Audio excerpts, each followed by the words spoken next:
ప్రియ సంగమా, దేవుని బిడ్డలారా, మొదటిసారి మీ అందరికి శుభాభివందనాలు. ఇక్కడ గమనించినట్లయితే మత్తయి సువార్త 26వ అధ్యాయం 6 నుండి 13 వచనాలు యేసుక్రీస్తు ప్రభు వారు బేతనియాలోకి వచ్చినప్పుడు అక్కడ కుష్ఠరోగి అయిన సీమోను ఉన్నాడని ఒక మాట ఉంది. మత్తయి సువార్త, మార్కు సువార్తలో సీమోను అనే మాట ఇచ్చారు. మత్తయి సువార్తలో ఉంది, మార్కు సువార్తలో ఉంది సీమోను అనే మాట. అదే లూకా సువార్తలో ఒక పరిసయ్యుని ఇంట అని ఉంది. బేతనియాలో ఉన్న సీమోను ఇంట, కుష్ఠరోగి అయిన సీమోను ఇంటనేమో మత్తయి మార్కులో ఉంది. లూకాలోనేమో ఒక పరిసయ్యుని ఇంట యేసు ప్రభు వారు భోజనానికి ఆహ్వానిస్తే విందుకు వెళ్ళారని ఉంది. కానీ యోహాను సువార్తలో మాత్రం బేతనియాలోని మార్తా, మరియా, లాజరు కుటుంబంలో అని ఉన్నది. అంటే 4 సువార్తల్లో కూడా యేసుక్రీస్తు ప్రభు వారికి అభిషేకం జరిగింది. ప్రియ సంగమా, క్రీస్తు అంటేనే అభిషిక్తుడు. తండ్రి చేత పరలోకము నుండి అభిషేకించి పరిచర్య కొరకు పంపబడ్డాడు. ఇక్కడ గమనిస్తే యేసుక్రీస్తు ఎవరైనా ఒక రాజు కావాలన్నా, ఒక యాజకుడు కావాలన్నా, ఒక ప్రవక్త కావాలన్నా, అంతకంటే పైవారు కొమ్ములో తైలం పట్టుకొని వారి తల మీద అభిషేకం చేస్తారు. సమూయేలు దావీదుకు చేశాడు, సౌలుకు చేశాడు. ప్రవక్తలు రాజులను అభిషేకం చేస్తారు. యాజకులను కూడా దేవాలయంలో అభిషేకం చేస్తారు. అర్హత ఉందా లేదని యాజకులు, ప్రధాన యాజకులు చేస్తారు. మరి పరలోకంలో నుండి తండ్రి అభిషేకించి పంపబడిన వాడైన అభిషిక్తులను యేసుక్రీస్తు ప్రభువారు భూమి మీద పరిచర్య చేస్తుంటే ఆయన అభిషేకించిన వారు ఎవరో కూడా లేరు. ఆయనే ఒక ప్రవక్త, ఆయనే యాజకులకు ప్రధాన యాజకుడు మెల్కీసెదెకు క్రమం చొప్పున. ఆయన ఇంక ప్రత్యేకంగా ఎవరు అభిషేకించవలసిన అవసరమో లేదు. కానీ ఇక్కడ గమనించినట్లయితే అనేకులు ఈ మరియా గురించి ఇది ఎక్కడ జరిగిందయ్యా అని అంటే సీమోను ఇంట జరిగిందనేది ఎక్కువ ఉన్నది. కానీ మార్తా, మరియా, లాజరు ఇంటో వారింటో విందు చేశారనేది ఉన్నది. సరే, అన్ని సందర్భాలు మనం గమనించుకుంది. ఇక్కడ గమనిస్తే యోహాను సువార్తలో అంటే పస్కా పండుగకు 6 దినముల ముందు వెళ్ళాడు. చాలా ఇంపార్టెంట్ అయిందిగా ఉండేది. అప్పుడు పస్కా పండుగకు 6 దినముల ముందు యేసుక్రీస్తు ప్రభు వారు ఎరుకో నుండి యెరూషలేమునకు వస్తూ, ఎరుకో ప్రాంతం మీద నుండి యెరూషలేమునకు వస్తూ మధ్యలో ఉన్న బేతనియాలో ఆగారు. ఆ బేతనియాలో ఎక్కడ ఆగారు అంటే మార్తా, మరియా, లాజరు ఉన్న గృహంలో ఆగారు. మార్తా, మరియా, లాజరు ఉన్న గృహంలో ఆగినప్పుడు అక్కడ ప్రభువునకు ఆయన శిష్యులకు అక్కడ వారు విందు చేశారని ఉంది. చాలా ఇంపార్టెంట్ అయిన విషయం. ఆ మరునాడే ఆయన యెరూషలేమునకు రాగా ఆయనకు మట్టలు పట్టుకుని జయప్రవేశం చేశారు. మట్టల ఆదివారంగా జయప్రవేశం చేశారు. అంటే మనం మట్టల ఆదివారం అనుకున్న లెక్క వేసుకొని, కానీ జయప్రవేశం చేశారని వాక్యం ఉంది. కానీ ఇక్కడ మనం గమనించినట్టయితే ఒక స్త్రీ 4 సందర్భాల్లో కూడా ఒక స్త్రీ అత్తరు బుడ్డి పొగలగొట్టి ప్రభు పాదాలకు పూసింది. ఒక చోట ప్రభు తల మీద పోసినట్టు ఉంది. ఇండియాలోనైతే, మన భారతీయ సాంప్రదాయంలోనైతే శుభకార్యాలకు కానీ అశుభకార్యాలకు కానీ పూలను ఎక్కువ వాడతాము. కానీ యోదయ సాంప్రదాయంలో పూలు వాడుట లేదు, కానీ తక్కువ ఉన్నది. కానీ ఈ అత్తర్ను వాడటం అధికంగా ఉన్నది. అత్తర్ను మంచి పండుగలకు కానీ లేదా భూస్థాపన కార్యక్రమాలకు కానీ విరివిగా అత్తర్ను వాడతారు. యేసుక్రీస్తు ప్రభు వారు చనిపోయినప్పుడు 150 సేర్ల అత్తరు తీసుకొని వచ్చారు. 150 సేర్లు తీసుకొని వచ్చారని ఉంది కదా. ఎక్కువగా వాడతారు. ఎందుకయ్యా అంటే అత్తరు ఎందుకు వాడతారంటే, మనకైతే భూస్థాపన చేసేటప్పుడు మట్టి తవ్వి మట్టిలో పెడతాం. అక్కడ మట్టి ప్రాంతం కాదు, కొండల ప్రాంతం కదా. ఒక గుహల్లాగా తవ్వి శవాన్ని చుట్టి ప్రేత వస్త్రంతో చుట్టి పెడతారు. ఆ వాసన రాకుండా ఉండడానికి అత్తరుతో దాన్ని కప్పి వేస్తారు. యేసుక్రీస్తు ప్రభు వారు కూడా 150 సేర్ల అత్తరు పట్టారు. ఇక్కడ గమనిస్తే ఈ స్త్రీ అత్తరు చాలా విలువైంది. ఆ ఖరీదైన అత్తరు. అంతేకాదు, విలువైన రాతితో చేయబడ్డ జాడీలలో లేదా బుడ్డిలో, మామూలుగా గాజుతోనో పింగాణితోనో చేసేదానితో కాదు, రాతితో చేయబడ్డ బుడ్డిలో అత్తర్ని పెడతారు, నిల్వ ఉంచుతారు.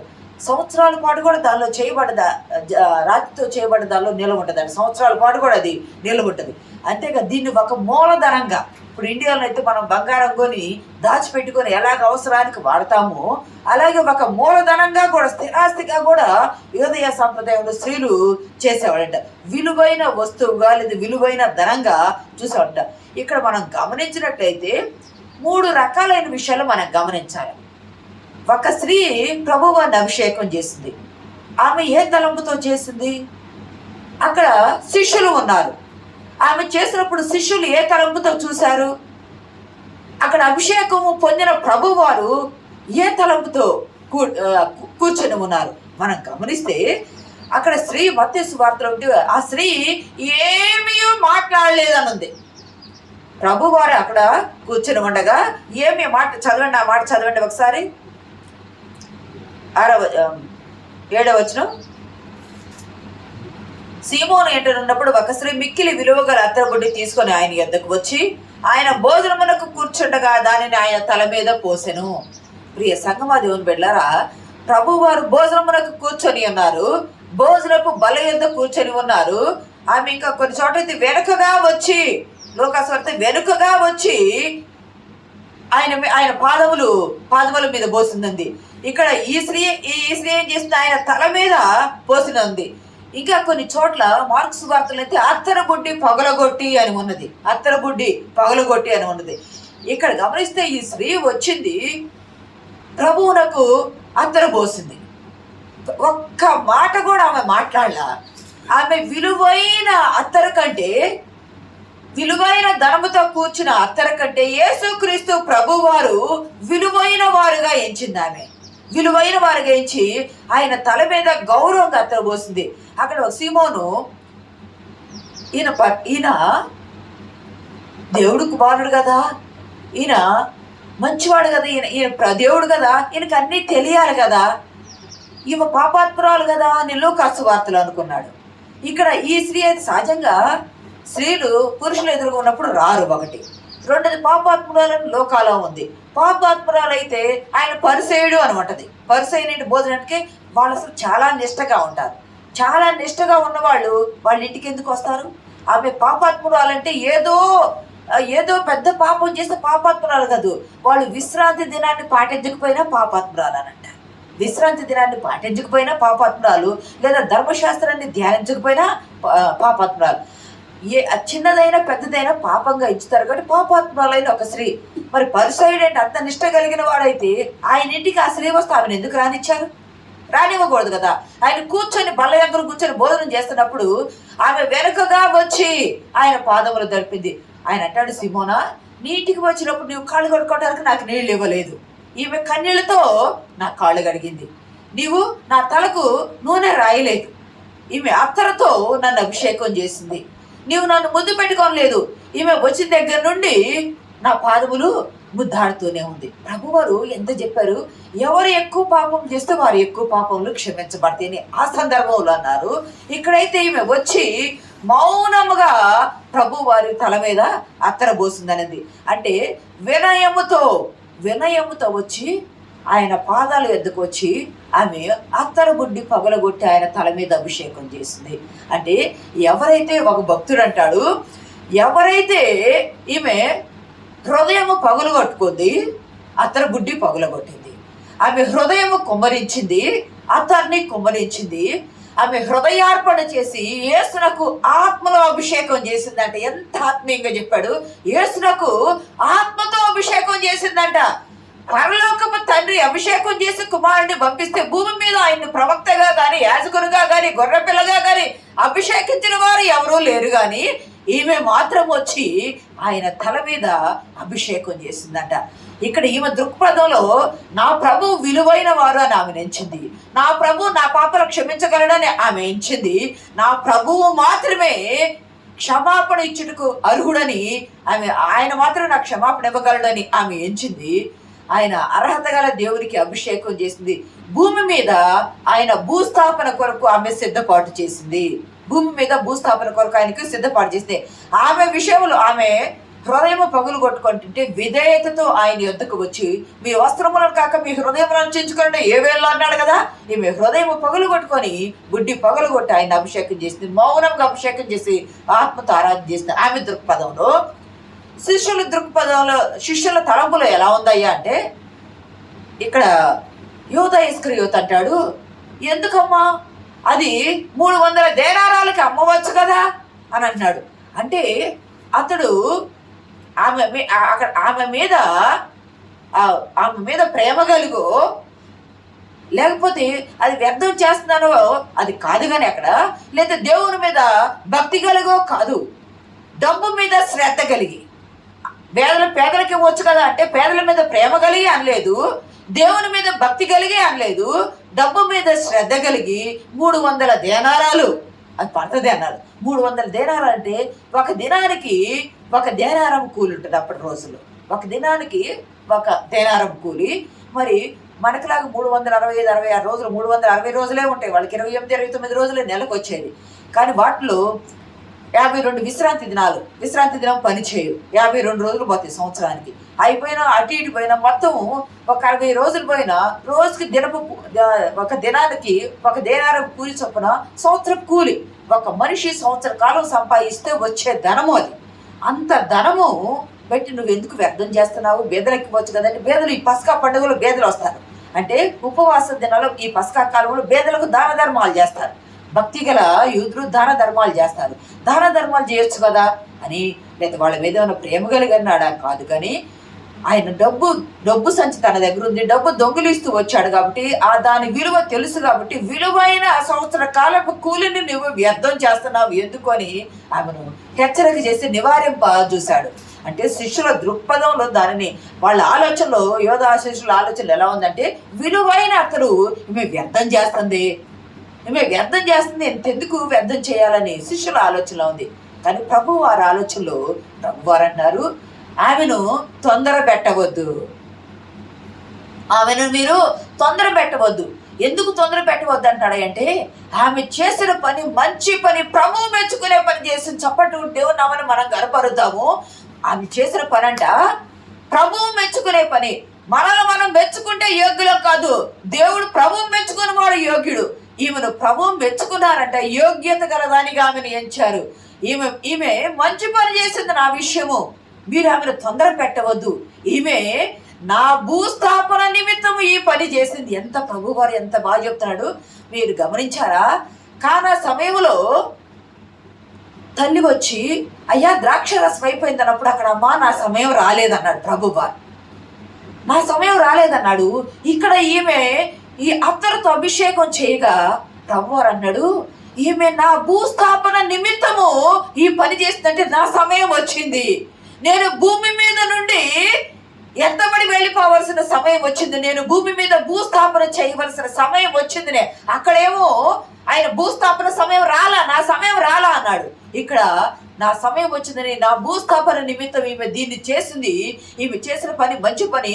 భూమి ఉన్నంత వరకు ఈమె చేసిన పని ప్రశంసించబడని ప్రభు వారు చెప్పారు.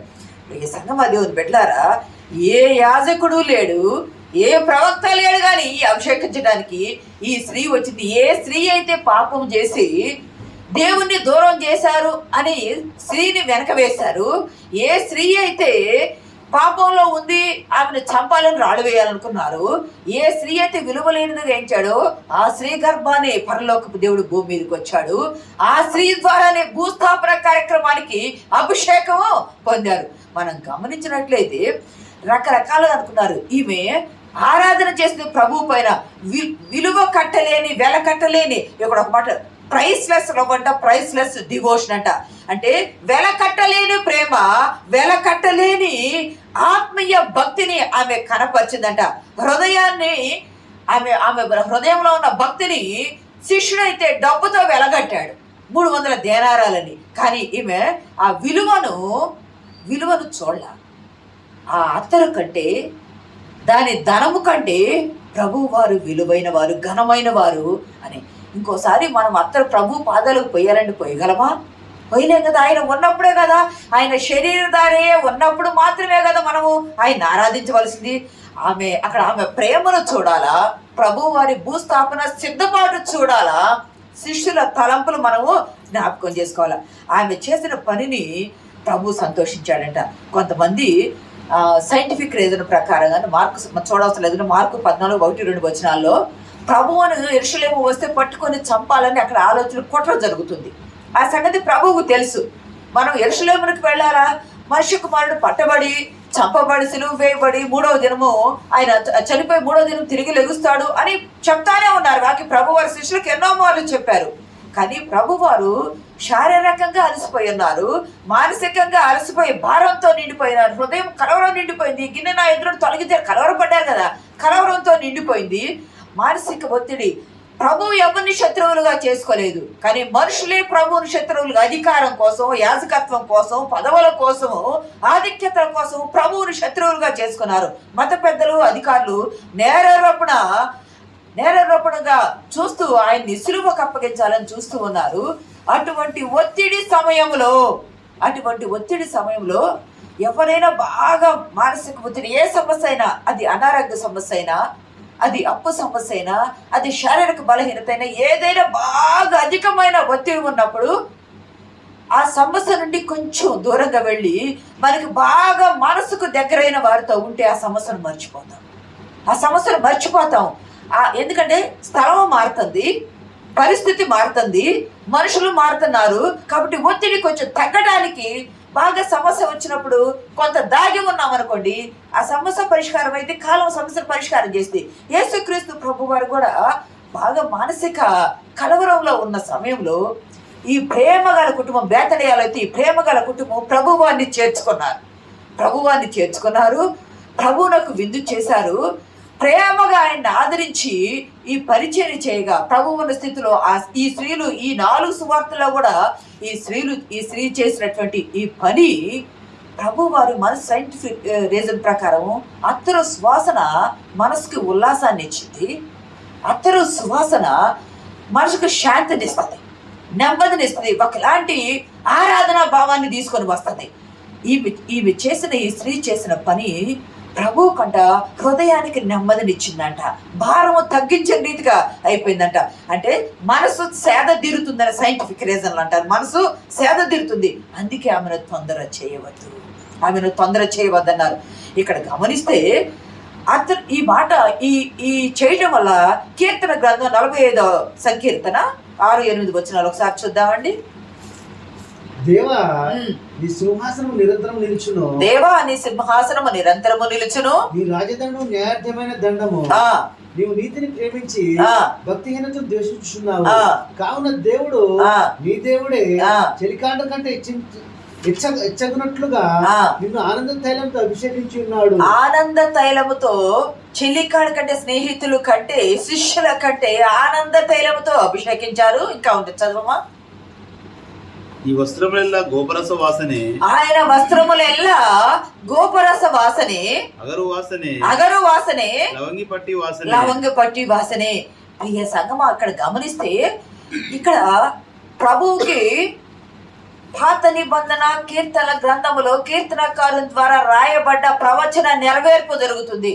ఆయన వస్త్రం ఆ ఇల్లంతా అత్తర వాసనతో నిండెను.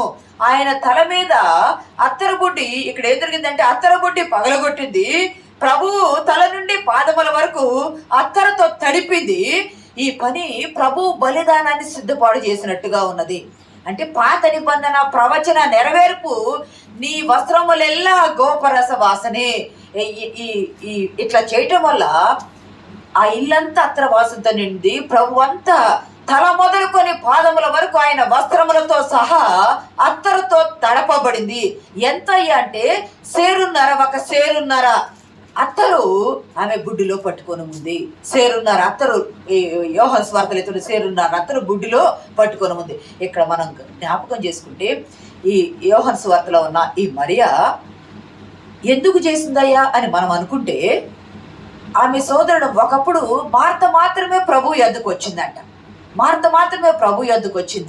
మార్త తన సోదరుడు, తన సోదరి మరియా దేవుని యొద్దకు ప్రభు యొద్దకు రాలేదని ప్రభుతో ఒక సందర్భంలో పండితుల అభిప్రాయం అంటారు. ప్రభువా, మా సోదరి నీ ఎందుకు రావటం లేదు, ఆమెతో ఒకసారి మీరు మాట్లాడయ్యా అని మార్త వినయంగా ప్రభువుని అడుగుతే ప్రభు అంట మరియతో మాట్లాడారంట. అమ్మ మరియా అని మరియతో మాట్లాడగా ప్రభు మాటలకు ఆమె తన ఎంత దూరంగా ఉందో ప్రభువునకు, ఆ సోదరి ఎంత దగ్గరగా వచ్చిందో దూరాన్ని తొలగించుకొని ప్రభు దగ్గరకు వచ్చి ప్రభు పాదాల యొద్ద ఆయన మాటలు వినటానికి సిద్ధపడిందంట. అంటే లోకాన్ని విడిచి ప్రభు వైపు తిరిగి, యూదా సాంప్రదాయమే కానీ ప్రభు వైపు తిరిగి ప్రభు పాదాల యొద్ద ఉందంట. అంటే మారు మనసు పొందింది అని చెప్పవచ్చు. ఆమె ఎప్పుడైతే మారు మనసు పొందిందో అప్పటి నుండి ప్రభు పాదాలు తప్ప ఆయన దగ్గరకు వస్తే, ఆయన ఆ ఇంటికి వచ్చినప్పుడు ప్రభు పాదాల దగ్గరే కూర్చొని ఎప్పుడూ ఒక సేరున్నర ఎత్తు అత్తరబుడ్డి దగ్గర పెట్టుకునేదంట. ఎందుకయ్యా అత్తరబుడ్డి దగ్గర పెట్టుకుందంటే తన వివాహానికి ఆమె సిద్ధపాటు చేసుకునే అత్తరబుడ్డి.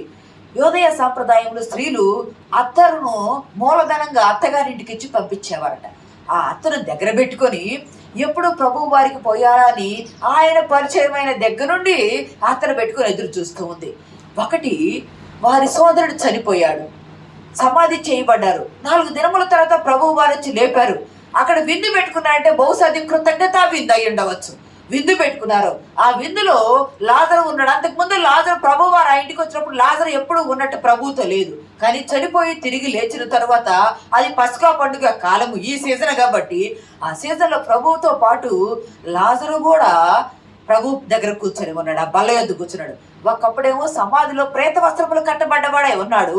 ఇప్పుడు ఆ కట్లు విప్పబడిన వాడే ప్రభు పక్కన కూర్చొని ఆయన ప్రభు దగ్గర కూర్చొని ఉన్నాడు. మార్త అందుకనే వచ్చి ప్రభా ఆయనకి మార్త వచ్చి ఉపచారం చేస్తావు, విందు సిద్ధపాటు చేస్తుంది కదా. మార్తను దయ్యా నేను ఒక్కదాన్ని పని చేస్తాను, నీకు చింత లేదంటే మార్త నువ్వు అనేకమైన పనులు పెట్టుకొని చింతపడుతున్నావు, మరీ ఉత్తమమైనది ఏర్పాటు చేసుకుందంటే అంతకు ముందు మార్త చెప్పిన మాట విని మరియను గద్దించాడు కదా ప్రభు. మరి ఆ గద్దింపు విని ప్రభు పాదాల దగ్గర కూర్చొని మారుమనసు పొందుకుంది కదా. మరలా గద్దిస్తారు రెండవసారి కూడా నా మాట విని ప్రభు అని మార్త ఆలోచన చేసి చెప్పగా ప్రభు వారు అంటున్నారు, మార్త నువ్వు అనేకమైన పనులు పెట్టుకున్నావు, మరియా ఉత్తమమైనది ఏర్పాటు చేసుకుందని ప్రభువుని విందుకు పిలిచి అక్కడ ఆయనకు విందు చేసి మరియా ఏం చేసింది అంటే అత్తరును ఆయన మీద పోస్తుంది. అత్తరు పగలగొట్టి ఆయన పాదాలకు అత్తరు పోస్తుంది. సహజంగా యోధరా సంప్రదాయంలో ఇంటికి వచ్చిన వారికి కాళ్ళు గడిగి వస్త్రంతో కాళ్ళు దుడిచి అత్తరును తల మీద రాస్తారు, లేదా నూనె రాస్తారు, చేతికి రాస్తారు, చెయ్యి ముద్దు పెట్టుకుంటారు. ఈ స్త్రీ పాదాలకు అత్తరు రాసింది, ఈమె పాదాలు ముద్దు పెట్టుకుంది, ఈమె తల వెంట్రుకలతో పాదాలు తుడిచింది.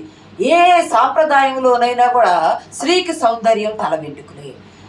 యోదయ సాంప్రదాయాలు జుట్టు విరబోసుకోకూడదని బైబిల్లో పాత నిబంధనలో ఉంది.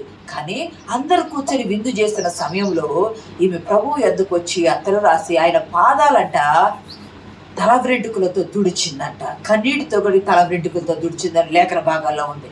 ప్రియ సంగమా, విలువైన తల వెంట్రుకల కంటే, విలువైన అత్తర కంటే, విలువైన నా జీవితం కంటే నన్ను సృష్టించిన నా దేవుడు విలువైన వాడు, నన్ను సృష్టించిన నా ప్రభు పరలోకము నుండి దిగి వచ్చిన వాడు. నా ప్రభువుకు ఇంతకంటే విలువైంది నా హృదయం ఇచ్చాను, విలువైన నా అత్తరబుడ్డి పగలగొట్టాను, విలువైన నా తల వెంట్రుకలతో ఆయన పాదములు తుడిచాను, అమూల్యమైన మలినము కాని కన్నీళ్లతో ఆయన కాళ్ళు కడిగాను. ఎంతకంటే ఆరాధన ఏమున్నది? ఎంతకంటే ఆరాధన ఏది లేదు కదా. భూమి మీదంట క్రీస్తు ప్రభు వారికి భూస్థాపన నిమిత్తము రాజుకు చేస్తారు, ప్రవక్తకి చేస్తారు, యాజకుడికి చేస్తారు. ఈయన రాజులకు రారాజు, ప్రవక్తలకు ప్రవక్త, యాజకులకు ప్రధాన యాజకుడు. ఎవరో చేయడానికి అర్హత లేదు, కానీ ఈ స్త్రీ మాత్రము అర్హత పొందింది. స్త్రీ సంతానము కదా, ఆయన స్త్రీ సంతానము కాబట్టి స్త్రీ మాత్రమే అర్హత పొందింది. అర్హత పొంది ఎంత విలువైన అభిషేకం చేస్తుందో ప్రభు వారంట చాలా సంతోషించారంట. అంటే నా మరణ సమయము ఆసన్నమైంది, అమ్మ సమయం రాలేదని అప్పుడు చెప్పాడు, ఇప్పుడేమో సమయం వచ్చింది, మరణానికి సిద్ధపాటుగా ఈ అభిషేకంతో నా సమయం వచ్చిందని నిర్ధారణ జరిగిందంట ఆయనకు. వేదలు ఎప్పుడైనా ఉంటారయ్యా, నేను ఎల్లప్పుడూ మీతో ఉండను కదా. వేదలు ఎప్పుడైనా ఉంటారు, నేను ఎల్లప్పుడూ మీతో ఉండను కదా. అంటే సంఘాల్లో కూడా అత్తరు తీసుకొచ్చి పాదాల మీద తల మీద అభిషేకం చేయవలసిన వారం కాదు, కానీ ఆత్మతో అందరినీ కలిసి ప్రభువును ఆరాధించవలసిన వారమైన మన హృదయము పగులు కొట్టుకోవాలా. అత్తరబుడ్డి పగులు మీదుగా మన ఆత్మతో నింపబడి, ఆత్మతో అభిషేకం చేసినట్టుగా ఆత్మతో నింపబడి ఆయన వాక్యం ద్వారా మనము బలపరచబడాలి. ఇక్కడ గమనిస్తే ఏ రీతిగా పాపాత్మరాలైన స్త్రీ చేసినా, సీమోను ఇంట స్త్రీ చేసినా, లేదా మార్త మరియ లాజరు కుటుంబంలో మరియ చేసిన, ఎవరు చేసినా ప్రభువునకు అభిషేకం అయితే ఏ సందర్భంలోనైనా ప్రభువునకు అభిషేకం జరిగింది. కొన్ని సందర్భాల్లో అంటారు సీమోను ఇంట జరిగింది అంటారు. ఇక్కడ పండితుల అభిప్రాయం ప్రకారము ఈ సీమోను బేతనియాలో ఉన్నాడు. మత్తయి, మార్కు, యోహానులో కూడా బేతనియాలో ఉన్నాడు. ఈ సీమోను ఎవరయ్య అంటే మార్తా మరియా లాజరుకు బంధువు అని పండితుల అభిప్రాయం. మార్తా మరియా లాజరుకు బంధువు. వారికి తల్లిదండ్రులు లేనప్పుడు ఇతని ద్వారానే పెంచబడ్డారు. ఇతనికి కుష్ఠరోగం వచ్చి కొంచెం దూరంగా ఉన్నారు. ప్రభువారు అతని కుష్ఠరోగాన్ని శుద్ధి చేయగా ఆయన వచ్చి విందు చేసుకున్నాడు అనేది. కనుకనే మరియా కుష్ఠరోగి అయిన అతని ఇంట, సీమోను ఇంట మరియ కూడా రాగలిగిందంటే బంధువు కాబట్టే రాగలిగిందని పండితుల అభిప్రాయం. కానీ ప్రియ సంగమా, ఇక్కడ గమనించినట్లయితే ఆమె దీనత్వం, ప్రభు ఎదుట ఆమె దీనత్వం. అతడు ఇక్కడ గమనించినట్లయితే భూమి ఉన్నంత వరకు ఈమె చేసిన పని ప్రకటించబడిందని ప్రభువారు మెచ్చుకొని ప్రశంసించడం జరిగింది. అత్తరుబుడ్డి పగలగొట్టడంలో శిష్యుల దృక్పథంలో ఉద్దేశంలో ఏముందయ్యా అంటే, ఈ అత్తరు ఏంటయ్యా అంటే అచ్చా జటమాంస యోహాను సువార్త 12:3 ఉంది. అచ్చా జటమాంస ఎత్తరు అనేది ఇది ఒక దినుసు. ఇది పరిశుద్ధ తైలానికి, దేవుని సన్నిధానంలో పరిశుద్ధ సాంబారమును తయారు చేయడానికి, దినుసు పౌడర్ తయారు చేయడానికి, పొడి తయారు చేయడానికి ఈ అచ్చ జటమాంసిని వాడతారు. ఇది ఎక్కడ దొరికిద్ది అంటే ఇది ఒక చెట్టు బంక. ఇది మన భారతదేశంలో ఉన్న హిమాలయాల్లో, ఉత్తర భారతదేశంలో ఉన్న హిమాలయాల్లో అక్కడ పెరిగే చెట్లకు వచ్చే ఒక రకమైనటువంటి బంక. ఇప్పుడు రోజులు విమానాలు లేవు కదా వెళ్ళడానికి, ఓడల్లో ప్రయాణం చేసి తీసుకుపోయేవాళ్ళు కాబట్టి, అంత దూరం నుండి ప్రయాణం చేసి తీసుకుపోయేది కాబట్టి చాలా విలువైంది, చాలా ఖరీదైంది. ఇది ఎక్కువ స్త్రీలు వాడతారు. ముఖ్యంగా రోమా స్త్రీలు ఎక్కువగా దీన్ని వాడేవారు. అంత విలువైనది కాబట్టి ఆమె శిష్యుడు యోధా ఇస్కరియోతు అంటాడు, ఇంత విలువైన దాన్ని ఎందుకు నువ్వు పాడు చేస్తున్నావు, పేదలకు ఇవ్వచ్చు కదండి. ఇక్కడ ఈ స్త్రీ చేసింది ఏంటంటే ఫలితం ఆశించకుండా నా భూస్థాపన నిమిత్తము ఈమె కార్యం జరిగించింది. అక్కడ వారి ప్రేమ, వారి మంచితనము ప్రభువులకు ఎంతో సంతృప్తిని, బలాన్ని చేకూర్చింది. ఫలితం ఆశించకుండా మంచి పని చేసింది. అది దేవుని దృష్టిలో విలువైంది. ఏ ఫలితం ఆశించకుండా ఈ స్త్రీ ప్రభువునకు ఈ ఘనమైన కార్యం చేసింది. అది ప్రభు దృష్టిలో విలువైంది. అత్తరు కంటే ప్రభు విలువైన వాడని గుర్తించి ఆమె దృష్టిలో ప్రభువు ముందు ధనానికి కానీ, అత్తరకు కానీ, ఆ రాతి జాడీకి కానీ విలువనివ్వలేదు కానీ, లేదా తన వివాహానికి సిద్ధపాటు చేసిందని విలువ ఇవ్వలేదు కానీ, ప్రభువు మీద ప్రేమ, భక్తి, హృదయాన్ని డబ్బుతో ఏది కూడా మనము విలువ కట్టలేము. ఘనమైన ఆరాధన చేసి ఆయన్ని ఆరాధించింది. ఈమె మరియా ఈ లోకములో ఉన్న పెండ్లి కొరకు చూడలేదు కానీ వధువైన సంఘంగా వరుడైన యేసుక్రీస్తు ప్రభు వారికి ఆమె పోసింది. ఇక్కడ గమనిస్తే ఆమె దీనత్వము, ఆమెలో ఉన్న బుడ్డి బగులు కొట్టుట, అత్తరు రాయట, తలవరింటికలో తుడుగుట, కన్నీరుతో కడుగుట, ఇవన్నీ దేవునిపై ఉన్న, ప్రభుపై ఉన్న ప్రేమకు, భక్తికి, ఆరాధనకు ఆయన హృదయము పులకించిపోయింది, సంతోషించింది. ఆయన మరణము దగ్గరకు వచ్చాడని ఎరిగి ఉన్నాడు కాబట్టి ప్రభు ఆమె చేసిన పని ఆయన హృదయాన్ని సంతోషింపచేసింది. నా భూస్థాపన నిమిత్తము, భూమి మీద నాకు ఇంకెవరూ లేరు, నా భూస్థాపన నిమిత్తము ఈమె చేసిన పని మంచి పని, భూలోకం అంతా ప్రశంసించబడిందని చెప్పారు. ఆ ఇల్లు అత్తరవాసంతో ఉంది. ప్రియ సంగమా, దేవుని బిడ్డలారా, భూమి ఎంత వరకు ఉందో, భూమి ఉన్నంత వరకు కూడా పరలోక దేవునికి భూస్థాపన చేసింది. పరలోక దేవునికి భూస్థాపన చేసింది. అది ఘనమైన ఆరాధన, విలువైన ఆరాధన, వెలకట్టలేని ఆరాధన, భక్తిపూర్వకమైన ఆరాధన, భక్తి పారంపర్యంతో, భక్తి పారవశంతో ఆమె చేసిన ఆరాధన. ఇక్కడ మనం గమనించినట్లయితే మనం ఏమి చేయాలయ్యా అంటే, ప్రభు సన్నిధానానికి వచ్చామంటే వచ్చి వెళ్ళే రీతిగా మనం ఉండకూడదు. మరియ వలె, ఈ స్త్రీ వలె విలువైన అత్తరు పాదాల దగ్గర పెట్టుకొని ఎదురు చూసిన ఈ మరియా ఇన్ని సంవత్సరాలు ఎదురు చూసింది. తన సోదరుడు తిరిగి లేచిన సందర్భం కావచ్చు, ప్రభు దేవుడు ప్రేరణ కావచ్చు, ఆయన అభిషేకించింది. మనము కూడా కాలము సమయము గుర్తెరిగా వారుగా ఉండాలి. ఆయన సన్నిధిలో మన హృదయార్పణ చేయాలి. ప్రభు యొద్దకు వచ్చి, అయ్యా విరిగి నలిగిన హృదయంతో హృదయార్పణ చేస్తున్నా, నా జీవితంలో నీకంటే నాకు ఏది ఎక్కువ కాదు. ఆ స్త్రీ తన తల వెంట్రుకలు ఎక్కువ కాలేదు, తన అత్తలు ఎక్కువ కాలేదు, తన వివాహము ఎక్కువ కాలేదు, సంవత్సరపు కూలి ఎక్కువ కాలేదు, సమస్తము పగులగొట్టి ఆయన పాదాలకు పోసింది, ఆయన తల మీద అభిషేకం చేసింది. గోపరస వాసనతో నిండింది. వాక్యపు నెరవేర్పు, లేఖన నెరవేర్పు, ప్రవచన నెరవేర్పు అక్కడ జరిగింది. మనం కూడా విలువైన మన జీవితాన్ని విలువగల, అంతకంటే విలువగల ప్రభు పాదాల దగ్గర పెడితే ఆయన ఘనపరచబడతారు, మనం దీవించగలం. ఆ ఘనమైన ఆరాధన మనము చేయుటకు పరిశుద్ధాత్మ దేవుడు మనకు సహాయం దయచేయను గాక. ఆమేన్.